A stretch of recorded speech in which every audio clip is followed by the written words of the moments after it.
Yeah, obviously, it's a tough loss yesterday against Portland, but what do you tell you guys to just continue trusting the process? You guys have won 15 of your last 19, just to keep going. Yeah, those are good numbers.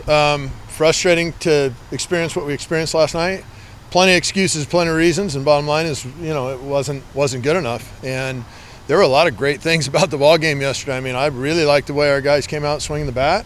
I liked a lot of the stuff that I saw on the mound yesterday with specifically Jackson Pace. There were a lot of bright lights, at the end of the day, and yet the end of the day wasn't a very bright light. So what do we tell the team? It's practice day, and we need to get after on the practice and, again, address the things that are holding us back.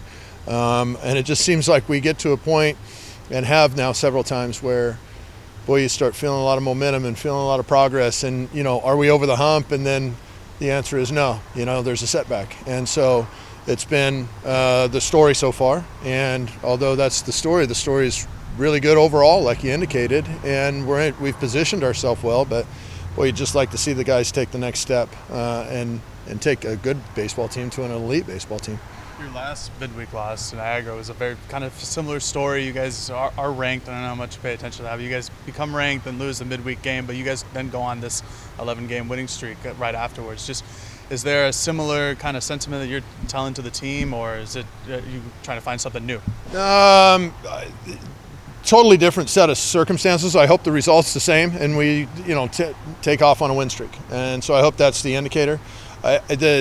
The games that we played were totally different feelings and different set of circumstances, and so to equate those two would be hard for me to do, and wouldn't be accurate probably. So I guess just bottom line is just looking at the things you're doing well and continuing to try to strengthen those, and then looking at the things that that aren't quite where they need to be quite yet, and work to address those and strengthen those. And that's all we've done as a coaching staff the whole time. And so far it's worked. And just like I said, we're just looking for that extra nudge to get us over the top of the hill to where we can play downhill. And it seems like every time we get to that top of the hill, we want to take a step backwards instead of two forward. Bryce Betcher's been getting a lot of playing time. Just what have you seen from him, kind of getting some everyday action in addition to his good defense, hitting a couple home runs? Yeah, I mean, we love Bryce. He's a great kid. He's made of the right stuff. He's shown that he can really run a baseball down in the outfield, and so his next step for his development is to show that he can do more than run a baseball down on a consistent basis. And as he does that, he'll earn more playing time. Pace runs into some trouble in that sixth inning, but before then he was pretty good. This is a handful, a couple pretty good starts for him. Just what have you seen from him, as he progresses through the season? Yeah, and he really didn't run into much. The trouble that he ran into was basically self-inflicted from a defensive standpoint. So optimistically, Jackson's outing, even right when he got pulled from that game, the reason why he got pulled from that game is we needed strikeouts at that time. Just the game dictated that you needed a strikeout in a situation, and so the decisions were made to go in the direction we did. And so, and I don't regret those whatsoever. Honestly, I was really excited about Jackson's outing all the way through the end. Unfortunately, his line probably isn't quite as good as he pitched. But we're, having him progress and do the things he's doing now after a couple of midweek starts, awesome to see. And I really appreciate Coach Angier's patience and work with him to start seeing the results that we're seeing. Have you guys thought about switching up the Sunday starter? Or have you guys talked about that yet? We don't really sleep a lot. So, yeah, we talk about absolutely. We haven't seen Dominic Hellman much recently. Is he banged up at all? Just what's going on with him right now? Yeah, Dom's, unfortunately, he's dealing with an injury, and he's not quite day-to-day. He's probably going to be out and might be out for the remainder of the season, which is unfortunate. A guy like that, as good as he is, he'd be obviously a guy that you want in your lineup because he can impact the game so quickly. And so that's unfortunate. But, yeah, that's the status of him. What kind of injury is it? Or you don't want to say? You talked a lot about Jay Stoffel, but how'd you get him here and do a little feature on him, and how has he improved since he got here, and what are the things that made that happen? Well, I think it was a body of work, and it first starts from internally, whether the kids want to improve and what are they willing to put in terms of their work ethic. Jace was an 86 to 88 mile an hour guy, 89 mile an hour guy coming out of a junior college that had a good delivery but still needed to come a ways. and was just pitching locally. He wasn't on a national circuit or anything like that. And, we just knew that we needed help in our pitching department, and we felt like he was a strike thrower. And even though his stuff was light at the time, we felt like with development, and we had heard from his junior college coaches and people down in his neck of the woods that he was a great kid and a worker, and he comes from a great family. And so, we went in on him, just assuming that it would work from a work ethic standpoint, and it has. He's developed, and he continues to develop, and it comes from inside. It comes from Coach Angier and Daryl Hunter specifically in the weight room. Those guys have a massive impact on the development when it comes to the pitching side. Any updates on Isaac Ayon? Day to day, and he's progressing well, and I look to see him, hopefully sooner rather than later. But he's definitely, we're definitely planning on having him back by the end of the season for sure. How nice is it to have Gavin Grant with his 2 solo shots yesterday out of the 9 holes, kind of coming around? Could have had a third too. In the middle innings yesterday when we didn't score any runs, our at bats might have even been as good as they were all day. We probably hit 3 or 4 balls into the teeth of the wind. At that time, the wind started blowing in about 20 miles an hour, and there were probably 3 or 4 more balls that could have gone out of the park. And Gavin might have had a third home run at that time, which is crazy because he swung the bat very well. A lot of our guys swung the bat very well. I don't think I've ever really been quite a part of a game that we experienced last night, where I think we really hit the ball exceptionally well. And just, the story of the night was the fact that we didn't answer the bell when we needed to with the gloves.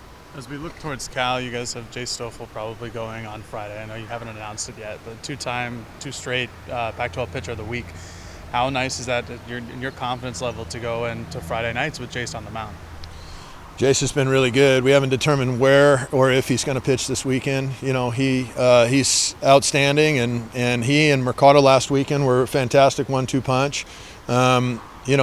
Every time that you try to identify just one spot where you need improvements from, then maybe something else might show up that sneaks up on you. And so for us, we just literally are going one day at a time and one game at a time. Everyone's important, and we don't take anyone even more lightly or seriously than another. They're all big games. This Cal team has been on an offensive tear. Kretschmeyer has, won Pac-12 Player of the Week last week, hit like 700 in the series. They put up 14, 9, 10, 11, and 17 runs in the last couple of games. Just how do you guys attack them from your pitching perspective, and with Stoffel and Mercado going this weekend? Yeah, and last night the kid got another, I think, 3 hits and 4 RBIs and hit 2 home runs or whatever it was. And so, he's on fire. He's a graduate transfer from, I think it was Dartmouth, if I'm not mistaken, and he's a really quality left-handed hitter. He's a complete guy, and he's on fire. And so we're going to need to answer the bell with that. One of your guys is on fire, Sabine Ceballos, who's hit 3 home runs in the last 3 games. Just how to have him in the middle of the lineup behind Cowley, just what have you seen from him and hitting those off-speed pitches, because that's how he's gotten all 3 of his home runs? Yeah, Sabine's just really good. He's and no matter if it's Sabine, a good lineup's got more than one hitter in it. And so, as the weeks have gone, I think the Arizona week, Jacob Walsh went crazy, and Sabine's been on a hot streak. Drew Calley's starting to swing the bat exceptionally well. Our lineup right now, I think, is starting to swing the bat again very well. And it's an optimistic place I'm in right now, looking at the weekend. And I think the things that we saw last night, blipping the screen, I don't think that's a trend or anything like that whatsoever. We've played exceptional defense up to this point in the year, and I look to continue to do that with the guys. And just, I don't know, Sabine's a really great kid too. He's a fun guy to be around, as you guys know, being out there every day. What have you seen from Cal's starters? I think Becerra is their Friday night guy the last couple of weeks. Just what have you seen from them overall? Well, they've had some injuries on the mound. They lost the lefty that's really good. Pasqualado, the right-hander from Vegas, is now pitching on Saturdays for him, and he's coming off of an injury. And so, coming off of Tommy John, he's trying to find the feel of the ball, and when he does, the arm's electric. It's a 95-mile-an-hour arm with a plus changeup, and he used to have a very good breaking ball as well. And so, their Friday night guys got a good arm, and they've always had a lot of talent. This Cal club is always one that you look at their lineup, and they've always got guys that statistically are good, and you look at their ability and go, my gosh, they got good players and good pitchers. And this is no exception. And so it's going to be a tough weekend. Tanner Smith finally breaks the all-time RBI record. Went 2 weeks without one, surprisingly. Just What was it like in the dugout, the emotions that you guys shared to Tanner and then afterwards? Bittersweet, because during the time that you indicated in the dugout, so awesome for the kid. Everybody's excited about it. But then to end the game where you lose on a day where you set a record, and the record is more of a longevity record, excellence in longevity. The moment is bad because you lose a game. And I guarantee you that if you ask that kid today, sure, he'd be excited about the record, but I guarantee you he would have switched the result for the record last night. The excitement of the record, great, and yet the bitterness of the ending yesterday probably isn't sitting real well with that kid. He's a competitor and he's a big-time team guy. You mentioned Aeon's kind of day-to-day and it's getting better, but do you guys have, and this might be a little bit too much in the future, but do you guys have a plan to whether bring him out of the pen when he first gets back or just throw him right in the rotation? No, I mean, you don't usually, when a guy comes back from being out for a period of time, there's usually a ramp-up process, and he would be in the middle of the ramp-up process. How long that takes, that's up to the kid. We don't really know. We just monitor it. Another injury question, Carter Garrotti. You've said that he's day-to-day multiple times. Just what's his status? How's he doing? Yeah, trending in the right direction. He probably now, he traveled with us yesterday. He's been, out there doing stuff every single day, and so he's trending in the right direction. Your guys' right field rotation is kind of switched around. Started with Diodati, then Nishida, now Betcher.